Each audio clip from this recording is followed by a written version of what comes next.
Sam Jones and I went to Barcelona and then Munich. Yeah. We were in Des These Moines. guys went to somewhere else. We were in Des Moines one night, and we were asking directions how to get someplace. I can't remember where it was.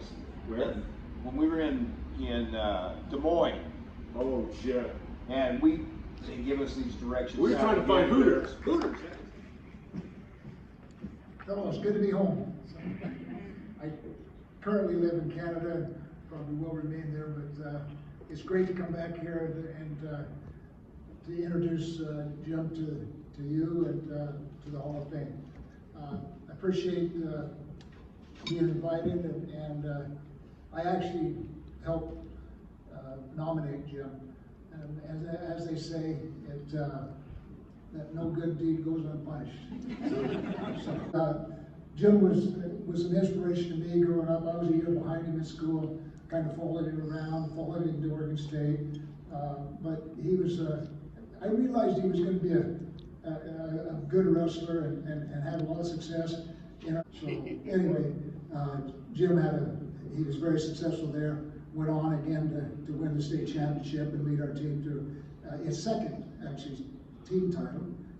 The team had won in 1963 also, and so it was. And then I followed him to Oregon State, where he was a 3-time All-American. He could have possibly been a 4-time All-American had they let freshmen wrestle, but they didn't at that time. So he didn't get a chance to wrestle as a freshman in the Nationals. Anyway. Well, I'm just really humbled to be here. And just to say about Mike, he wrote my annual, my senior year. He says, "You did a great job, but I'm going to be better than you." And he was. He's really been outstanding. He's been a great coach and stuff. So thrilled to have him here and stuff. And let's see, stories. Remember Dick Weisbrot, the first time I met him was in algebra class as a freshman. And he flunked me.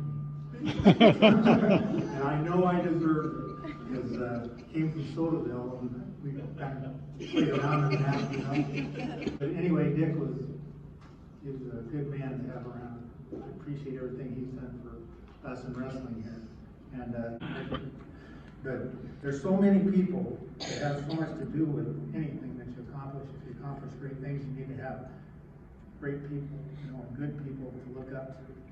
And the first one, I know Lee probably gets tired of me saying this, but Lee Sprague is when the company kind of started in wrestling. And I was about the right size when I was in 8th grade.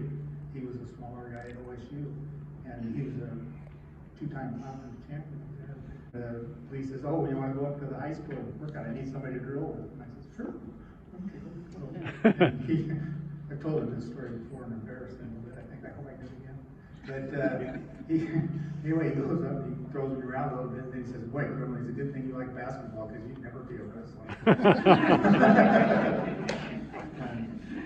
Then I poked my eye out, and my doctor persuaded me to try wrestling instead of basketball, which is probably the best thing that ever happened to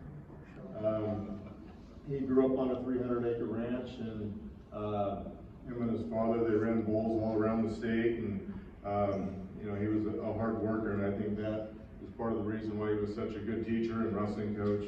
And looking out in the audience here, it's pretty cool. My wife Kim's here, my daughter Maddie, and then I see a ton of his wrestlers and stuff, so it's an honor to see all them. I looked up to all these guys when I was growing up.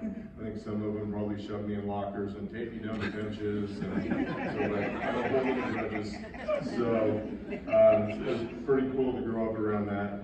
The road here, I wouldn't be up here, and my wife probably wouldn't be a teacher, and my daughter wouldn't be a teacher if it wasn't for Dick Weisbrot tricking my dad into wrestling. So thank you, Dick. It was ornery as all get out. I heard some stories.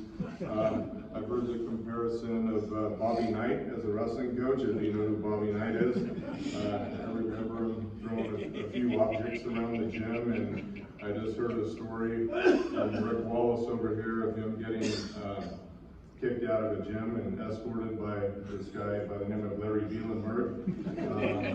So yeah, he had a pretty good history of being very entertaining.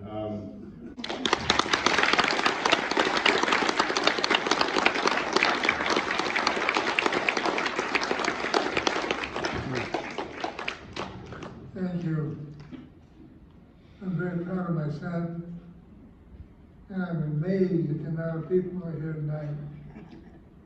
Thank you.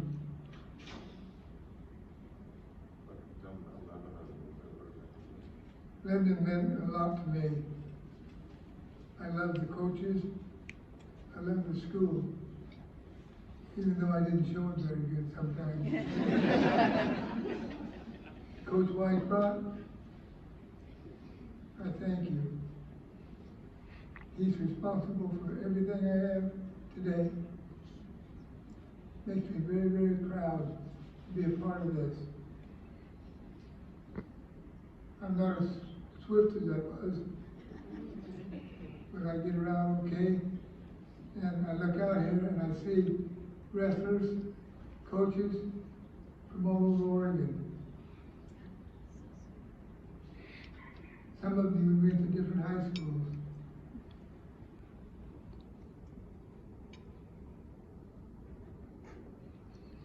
I don't know what else to say other than thank God for everybody in this room. We love you, Lamont. Love you.